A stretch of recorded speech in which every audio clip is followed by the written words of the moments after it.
Hi, everyone, and welcome to the Femme Force podcast. My name is Rachel Pascan, and I am your host. And today I'm so excited that I'm going to be talking to Jill, who is a healed survivor of childhood trauma induced from PTSD, and who found relief through psychedelic-assisted psychotherapy. Say that 5 times fast. Right. She has worked as an advocate. She's an author of her memoir and workbook and created a YouTube channel focused on helping people understand this for mental health. So I'm excited to get into this because it's something that I've never really thought about doing and I don't know that much about. So thank you so much for being here, Jill.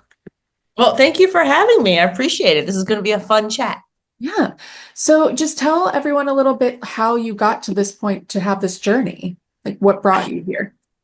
And journey is the appropriate word, right? Yes. So, we are very specifically talking about MDMA therapy for PTSD that was FDA delayed in August. They wanted another clinical trial because of some issues with blinding. You obviously know you're on a psychedelic when you're on a psychedelic.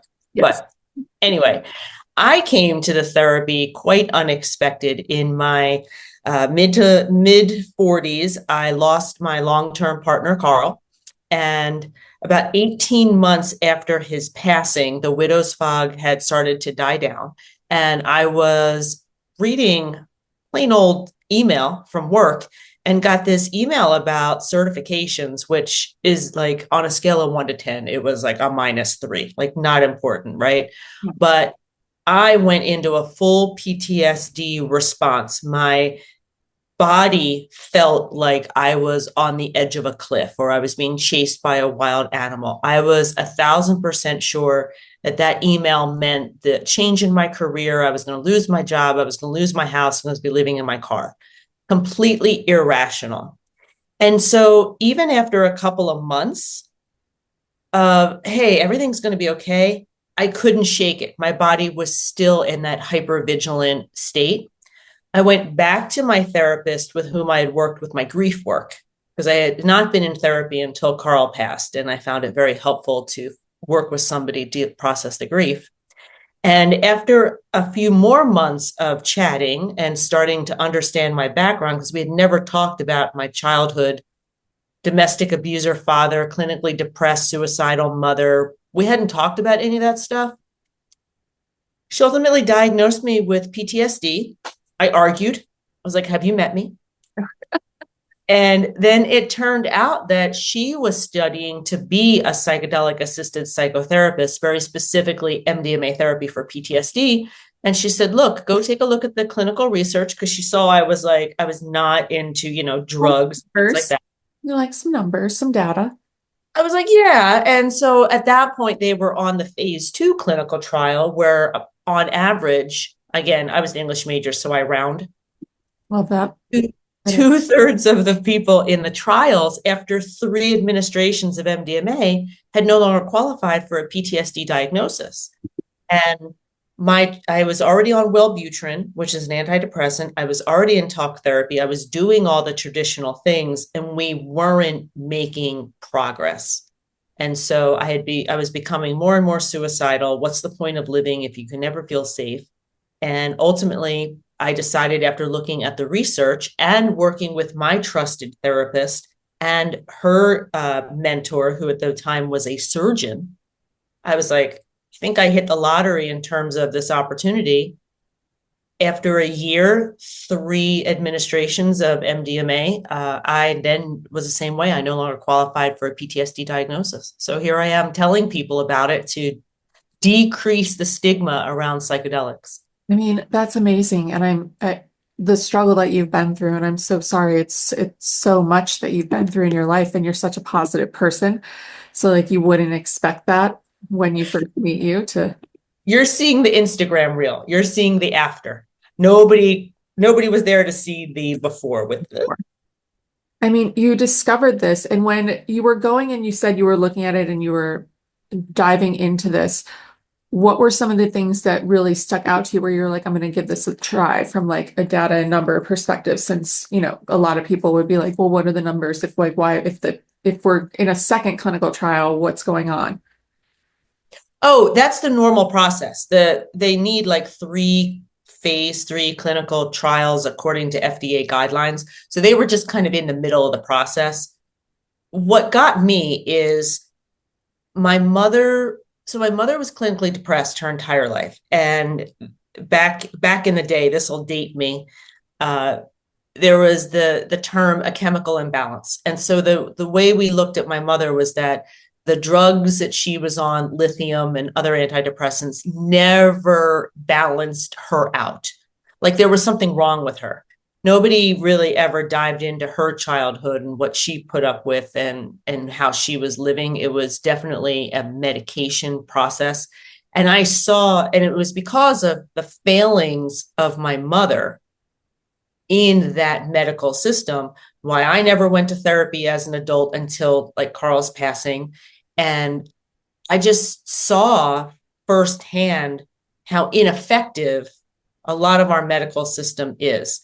And so now I'm turning around and I'm looking at clinical research that says 2/3 of the people through 3 administrations.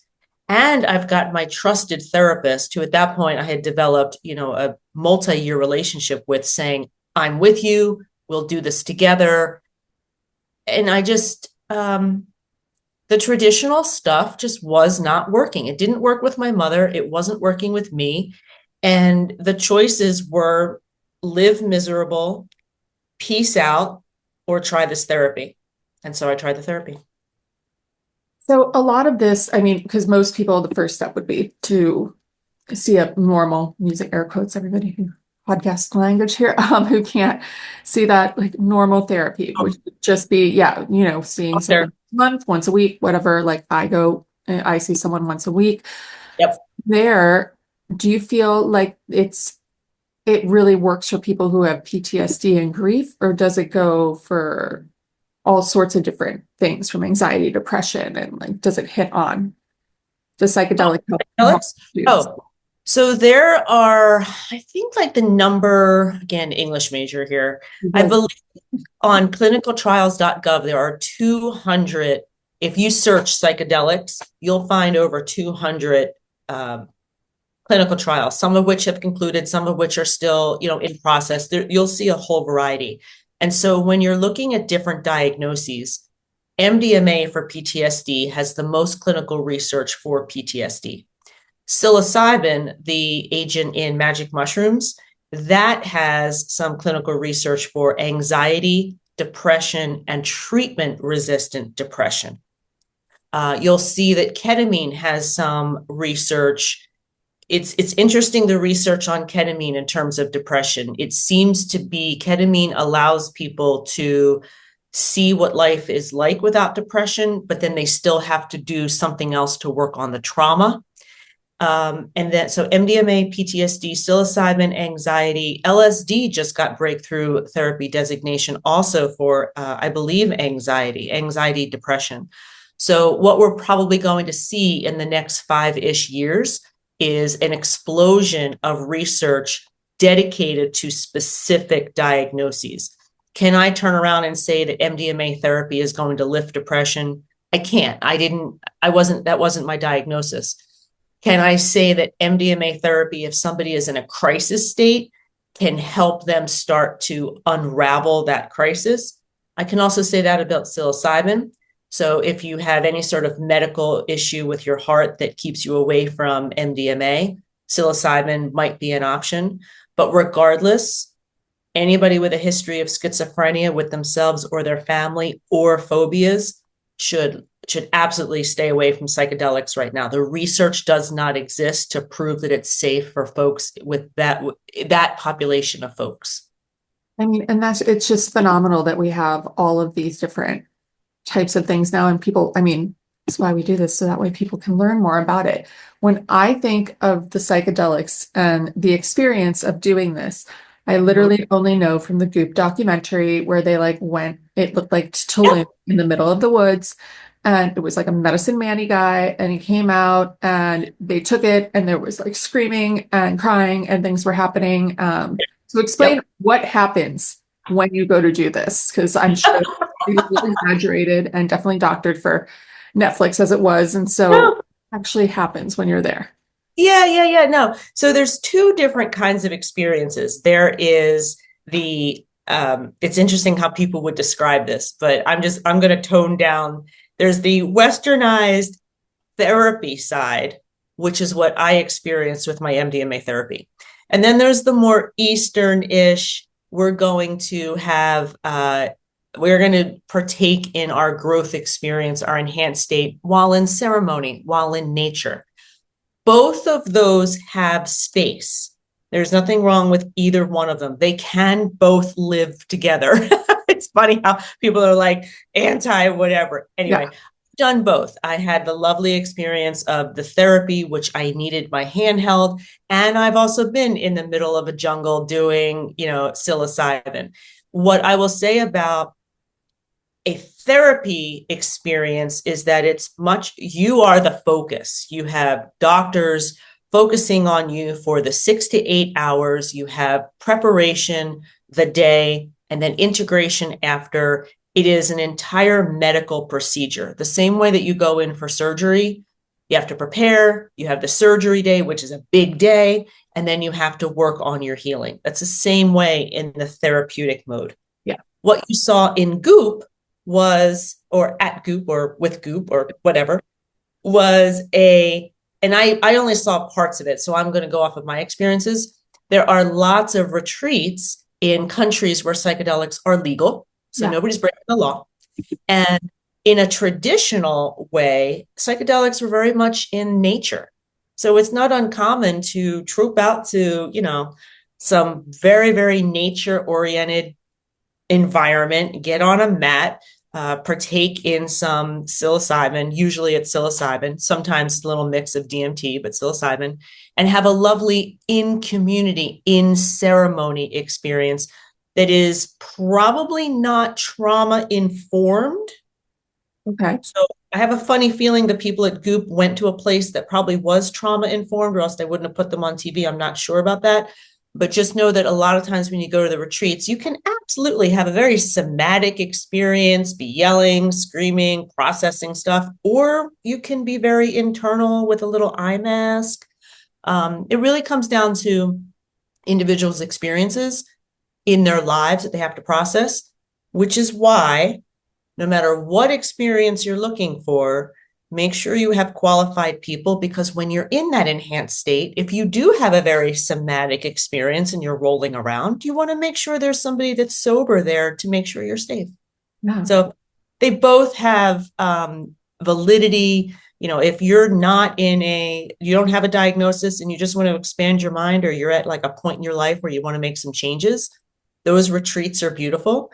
If you're at a crisis point and you're diagnosed with PTSD or depression or treatment resistant depression, the therapeutic route might be the way to go.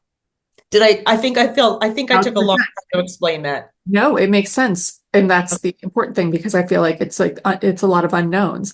And I think that what comes with unknowns, to jump into this, is the stigma Yeah. behind things. I mean, when I was younger, they wanted to put me on Ritalin, and my dad was all like, we're not medicating her. Like, that's not a thing. Medication wasn't a thing. And I ended up being on Zoloft because I had a chemical imbalance. Like, I was a kid who got, bullied and things like that. And it was a hard time. And so I had situational depression, but like going on the medication, I mean, that was age me here, Like, but 25 years ago when I started taking medication, like it was, we don't tell people about it. We don't talk about it. We don't do any of that. And I mean, right. now my favorite line is what my therapist says. And so, because now it's weird if you don't have a therapist and you're not working on yourself. And so I feel like the stigma is a lot of the unknown. What do you feel like the stigma is with psychedelics?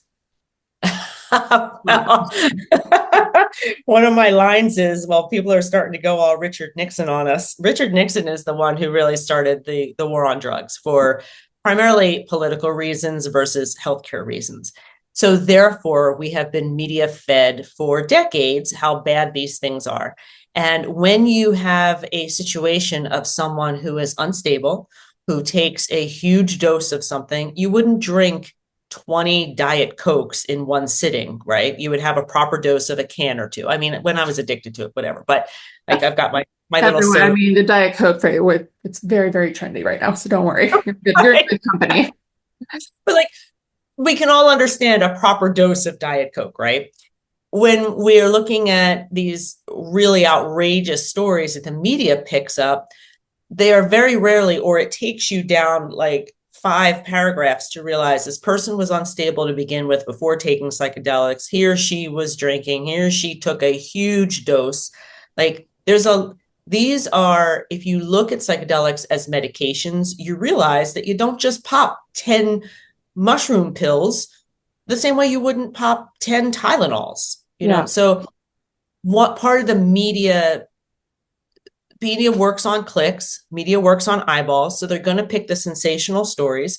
And so you get these outliers. There's, a majority of people who are working with psychedelics, especially in like the coaching or therapeutic realms, we're very focused on dosage. We're very focused on preparation, very focused on what's already in your system. And do you have to get off of an antidepressant?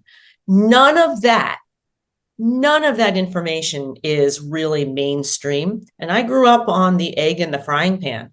So when I came out of my third journey and had an amazingly healing third journey, like that third journey really put me over the finish line for ending my PTSD. I said, I need to tell people about this. I'm a corporate girl. I would never have done it if it wasn't for the clinical research and my therapist.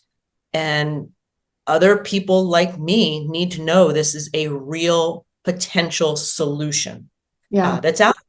So that's really what, you know, if you don't talk about it, nobody's going to learn about it. Yeah. And trust me, it's going to be all over the place in like 5 years, and the marketing claims are going to be ridiculous. And so I like to be a voice of reason. I love that. And I think that, I mean, this is why advocacy matters. It's why, you decided to retire early to focus on this because I mean it Yeah. helped you and like it's not well known or it's got this stigma around it of like, you shouldn't be on it or it's like very That's so wrong. wrong. My like personal belief would be like from, before learning about this and everything, it would be very like hippie. Like Right. in my like that would be the term that I would use to describe it like for what I because I've never experienced it or never done this and like going to the woods and screaming and doing these things that's why I'm like okay like Woo-hoo. yeah it's a Yeah. little woo-woo like for Yep. but like I have friends that they do the chocolate bars and they'll go out and be in nature and like it's like giving them stability and like help them through a lot of things which I think is amazing. Yeah. So when you're trying to do this do you feel like you should definitely start with someone who know like a doctor or in a clinical kind of experience so that way like what dosage to get and you're not just eating the entire chocolate bar and wandering around somewhere. I'm sure there's really good stories of people who do this, but Well, are you asking about recreation? Are you asking for coaching? Are you asking for therapy? like What if you avenue were do you want starting to go off in? with therapy, would you Okay. start off like in a clinical way? It's like this that's the best or safest way so because I'm assuming the dosage has to be per person. Like it's not like everyone Um, the same amount, the same dosage of the no, psychedelic. MAPS has published their dosage requirements. So for a therapeutic dose of MDMA, you never want to go over 200 milligrams. And ravers and partiers are laughing at that because they go way over that kind of thing. But therapeutically, you have on average a 100 to 120 starter, and then you have a little booster. And that can absolutely be adjusted in terms of the experience of the person or the person's weight. But therapeutically, you never go over 200 milligrams. And MAPS has that published. So I'm not a doctor. I don't play one on TV. Do not listening to my dosage. You can go do that research. Here's the thing. My therapy was underground. I'm very much talking about something that's illegal right now. MDMA is still a Schedule I drug. Up in Canada, there are programs that you can apply to. If you want to go out to Australia, it's approved out there, but that'll cost you quite a bit of money. So right now in the US, it's an underground situation. In Canada, you can apply, and Americans can apply too up in Canada. Um, And so if you're looking for a therapeutic experience, I have on my website a page that, so the journey stage, and I've got a resource page where you can start to do some research and start investigating. Maybe I start with ketamine. What is my diagnosis? Maybe I do have some depression, but if I absolutely have some PTSD, there are some resources on my page. But it's a little bit of a wild, wild west right now in the US until it gets approved. So you have to be, in my opinion, you have to not be in crisis when you're looking at this. If I was in crisis, I would be doing what I did, going to my therapist, getting on an antidepressant, doing the traditional stuff so that I could stop being in crisis, Yeah. right? And then I would start investigating. If you're looking for coaching like microdosing, there's lots and lots of resources online for that. There's very little clinical research. It's all citizen research. But go ahead, take a look at that citizen research, because microdosing protocols they're not like vitamins. You don't want to take them every single day. You definitely want to have an on and off kind of pattern. And recreationally, for me, it's all about safety. And so making sure you're in a safe place. Maybe you've got a sitter. If you are doing something recreationally with other people, maybe don't blast off, like have somebody who's staying kind of low. Maybe one person has a low dose, the other person partakes, because when you're in an enhanced state, lots of things can happen. So for me, it's all about safety and however you choose to do what you're going to do. Yeah, 1000%. And you said like for the FDA approval, so that has a lot of challenges. Can you talk a little bit about that? Like what the delays, why there's delays, or what the delays are for? Well, let me preface with, I am not on the inside. I have no inside knowledge. The general line is that because the clinical trials, the people who weren't given the MDMA, they were stuck talking to a therapist for 6 hours. Yeah. Whereas when you're on MDMA and you're talking to a therapist, 6 hours feels like 45 minutes. So the FDA kind of changed, in my opinion, Of course. kind of changed the goalpost a little bit, because they knew the trial designs all the way through. MDMA therapy had breakthrough designation. The FDA was very much aware about how the clinical trials were being run. And then they turn around at the end and say, oh, wait, there's no blinding here. We're not sure we like this. So the VA that was waiting for this therapy to be approved so that they could offer it to veterans, which I think on average 10 to 15 veterans attempt suicide or commit suicide every day. Like, they were waiting for this. They have started fundraising. They're going to run their own clinical trials, and they're basically going to adjust dosage. So everybody in the trial is going to get some MDMA, but maybe, and I'm making this up, I don't know what the dosage is going to be, but maybe, on the side of the sober side, maybe they're only going to get 30 milligrams and the other side's going to get 100. I'm not in the know. I don't know. I'm totally guessing. Do not quote me on that, anybody who's listening. But they have said, to deal with the unblinding issue, both sets are going to get some sort of medicine. Remember, the FDA said they were delaying. They just wanted more information. They didn't say no. Do I have some other theories about how the pharmaceutical industry is going to be affected with people suddenly not needing a lot of antidepressants? Yes, I do, but that's just a Jill Sitnick opinion. So you've written a memoir, you have a workbook and a YouTube channel. So can you talk a little bit about these resources that you've created to educate and support others, considering this line of therapy? Yeah, so the YouTube channel was created so that the marketing people, remember, I thought this was going to get approved. And what you're going to hear is 10 years of therapy in 5 hours, which can certainly happen, but it's not turnkey. You have to put in the work. You have to be willing to do it. You have to be willing to look at the wall, repaint the wall, and adjust the paint.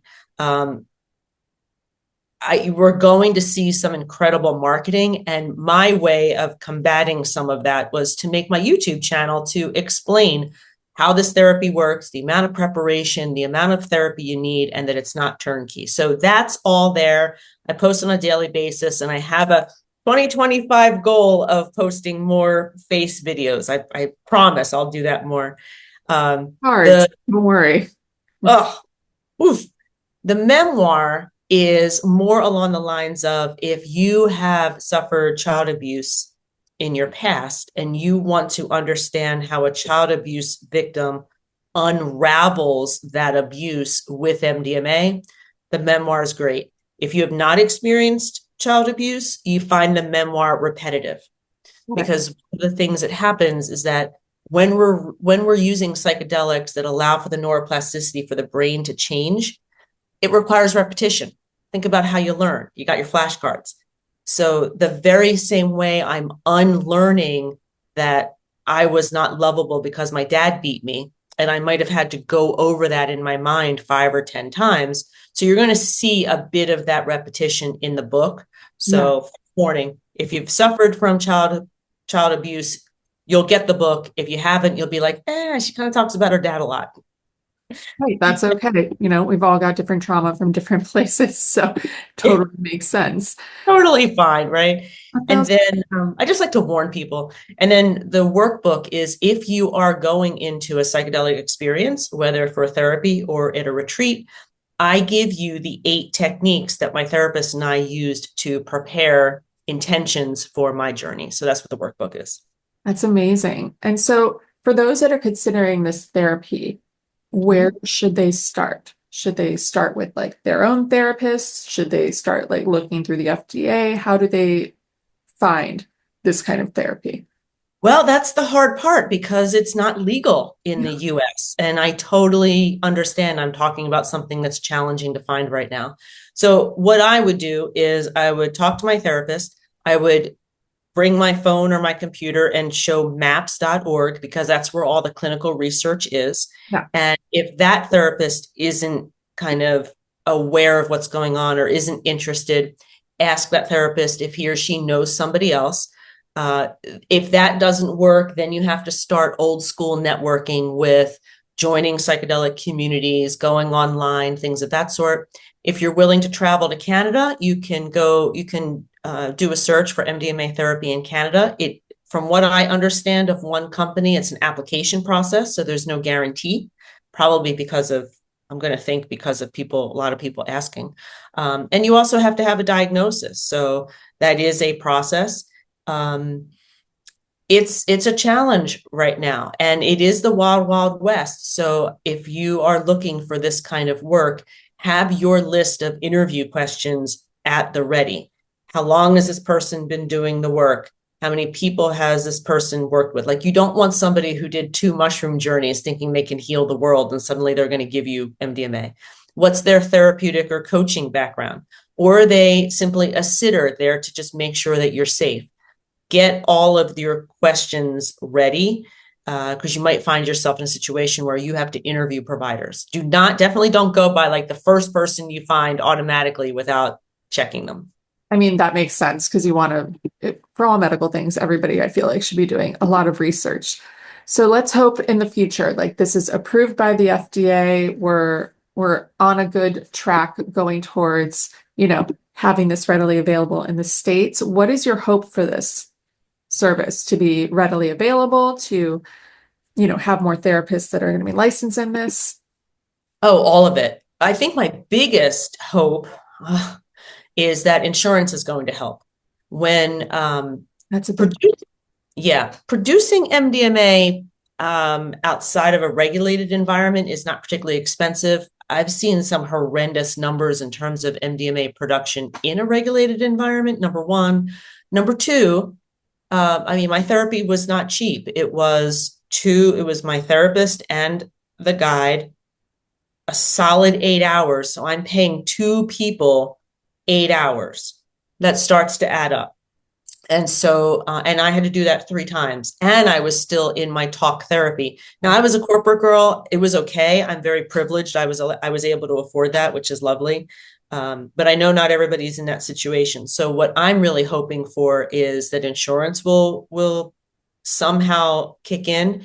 And what you're also going to find if you start kind of getting into the niche publications of psychedelics is that a lot of the biotechs and big pharma, they're actually trying to figure out, can they shorten the journey? Because if you can deliver the same amount of neuroplasticity benefits in an hour or two versus 8 hours, that greatly cuts down the cost of the monitoring by the therapists. Do I know if that's possible? I really don't. We have to have more research, but that's one of the goals of the biotechs, that they can say, hey, it's not going to be a whole day. It's going to be a couple of hours. It's going to be less expensive and, more palatable to insurance. And I mean, and once it's approved, well, manifest positivity here, once it's approved by the FDA, um, do insurance companies have they jump on it, or they like it takes, is that another entire long approval to try to get that going? Oh yeah. Well, remember, just because this is one thing I learned, just because the FDA approves doesn't mean that the states approve.